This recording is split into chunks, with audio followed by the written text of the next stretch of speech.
తీస్తా, నాలో ఉన్న క్రియేటివిటీ మొత్తం బయటికి తీస్తా, నా తడాకా చూపిస్తా.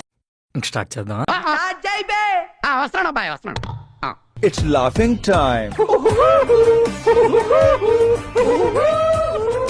వైఎస్ఆర్ కాంగ్రెస్ పార్టీ బ్రతుకుతుంది.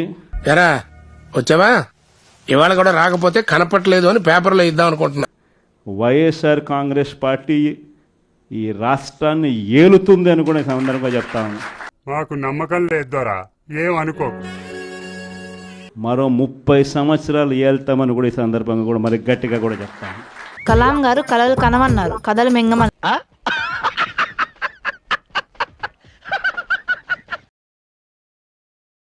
కాబట్టి ఎవ్వరూ కూడా వైఎస్ఆర్ కాంగ్రెస్ పార్టీకి సంబంధించిన ఏ కార్యకర్త వెంటికి కూడా పీకలేడు అని చెప్పి కూడా ఈ సందర్భంగా చెప్తాను.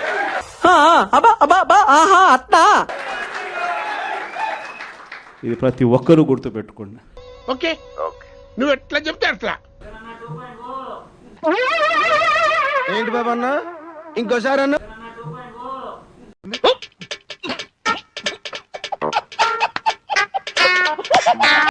ఒక్కటే గుర్తుపెట్టుకోండి. నువ్వు నవ్వుతున్నావేంట్రా శ్రీరంగారంగా? నేను నవ్వలేదండి. నవ్వకం చంపేస్తాను రే. ఒక్కటే గుర్తుపెట్టుకోండి, ఈసారి జగనన్న 2.0 కొంచెం వేరుగా కూడా ఉంటుంది. అంటే అప్పుడే మీకు ఎవరు ఇవ్వలేదు, నేనే పెట్టుకున్నా స్క్రీన్ నేమ్. ఈసారి జగనన్న 2.0 కార్యకర్త కోసం ఎలా పనిచేస్తుందో కూడా చూపిస్తుంది. నేను నమ్మను. నమ్మదురా, అడుగు తిరు.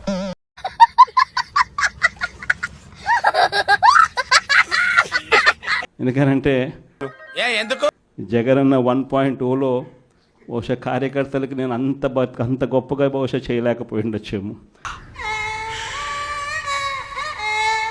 ప్రతి పథకము ప్రతి విషయంలోనూ కూడా మొట్టమొదటిగా ప్రజలే గుర్తుకొచ్చారు. పట్టు పట్టు, నువ్వు ఎంత కాకబట్టినా ఇక్కడ పడేవాళ్ళు రే.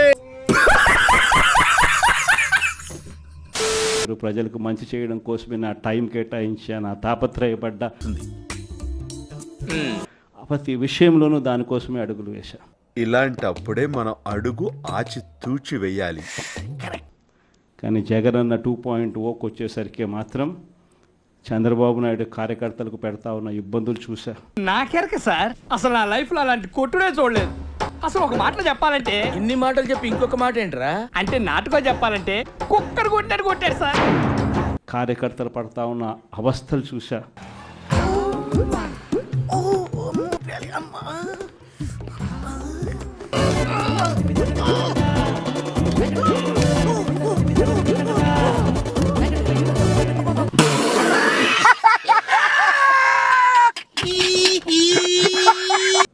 కార్యకర్తలు పడతా ఉన్న బాధను గమనించా. విన్నాను, నేనున్నాను. వీళ్ళ కోసం గట్టిగా మీ జగనన్న ఉంటాడని సందర్భంగా గట్టిగా చెప్తాను.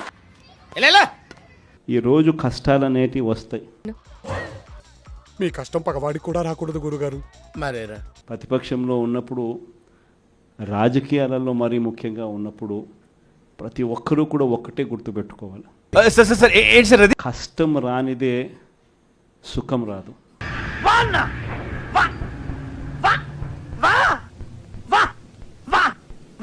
ప్రతి మనిషి జీవితంలో కూడా కష్టాలు సుఖాలు అనేది పార్ట్ అండ్ పార్సల్. నా కళ్ళంట నీళ్ళు వస్తున్నాయంట్రా. చింతకాయలోడు సిన్సియర్ రా. ప్రతిపక్షంలో ఉన్నప్పుడు మన కష్టాలు కనిపిస్తాయి. మూర్తి గారు, ఇలాంటప్పుడే గుండె రాయి చేసుకోవాలి. ఏం కష్టం వచ్చినప్పుడు మన క్యారెక్టర్ను మనం అమ్మేసుకుంటే, మన వ్యక్తిత్వాన్ని మనం అమ్మేసుకుంటే, ఒక్కసారి బాటిల్లో ఉన్న నీళ్లు బాటిల్లో ఉంటే బాటిల్లో నీళ్లు తాగుతాం. ఏం మాట్లాడుతున్నావురా? నరాలు కట్ అయిపోయింది. బాటిల్లో ఉన్న నీళ్ళు ఒక్కసారి ఇలా పడేసినామనంటే భూమిలోకి పడిపోతుంది. ఆ విషయం మాకు తెలుసులే. మళ్ళీ ఏరుకోలేం.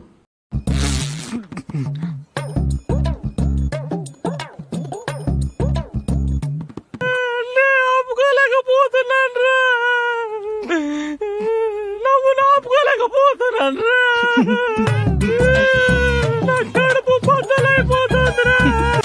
క్యారెక్టర్ కూడా అలాంటిది. ఇంకా చాలా భయాన్ని నీతులు ఇనడెందుకు నేను ఏమన్నా సీపుగానే అనుకున్నావా ఫాల్తుగానే అనుకున్నావా? ఒక్కసారి విడిచిపెట్టేసినాము అని అంటే మళ్ళీ దాన్ని ఏరుకోలేము. అంతకు మించి ఒక్క మాట ఎక్కువ మాట్లాడితే నీ నాలుక చీరేస్తాను. ప్రజల్లో చులకనవుతాం, ప్రజల్లో పలచనవుతాం. నాకు అర్థం కాలేదు సార్. ఇది ప్రతి ఒక్కరూ కూడా గుర్తుపెట్టుకోండి. కష్టాలు అన్నటివి ఎల్లకాలం ఉండవు. ఎవరికి ఏ కష్టం వచ్చినా కూడా నా కథ గుర్తు తెచ్చుకోండి. ఎందుకు అడుగు తింటానికా? 16 నెలలు నన్ను జైల్లో పెట్టినారు. ఎందుకు సార్ పాతగాయని మళ్ళీ రేపుతారు? నా మీద కేసులు వేసింది కూడా మళ్ళీ ఎవరో కాదు, అటు కాంగ్రెస్ ఇటు తెలుగుదేశమే. నా పిటిషన్లో ఎవరు పిటిషనర్స్ అంటే అటు కాంగ్రెస్ ఎమ్మెల్యేలు, ఇటు తెలుగుదేశం పార్టీకి సంబంధించిన నాయకులు.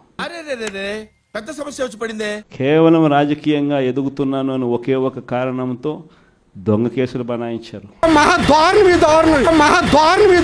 16 నెలలు జైల్లో పెట్టి. అయ్యయ్యో సానుభూతి వద్దురా. కానీ ఏమైంది? బయటికి రాలా, ముఖ్యమంత్రి కాలా. ఓడిపోయిన వాళ్ళందరూ ఇట్లాంటి సూత్రాలే చెప్తారా?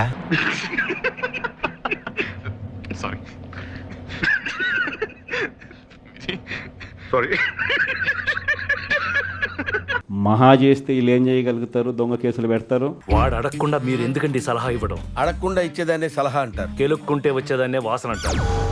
పదండి. అని ఎవరికైనా చూపించండి రా, వదిలేయకండి రా బాబు అని అలాగా కూర్చోబెట్టి చెప్పండి రా. కాదండంలా బెదిరిస్తారు, కాదండంలా మహా అయితే 3 నెలలు లోపల వేస్తారు. మారోరా.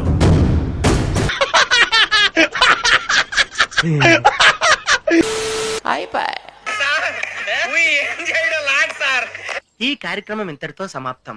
రేపు ఇదే అలవాసులపై మళ్ళీ కలుసుకుందాం. అంతవరకు సెలవా మరి. నా ఛానల్ పేరు గుర్తుందిగా? Please like, share, subscribe.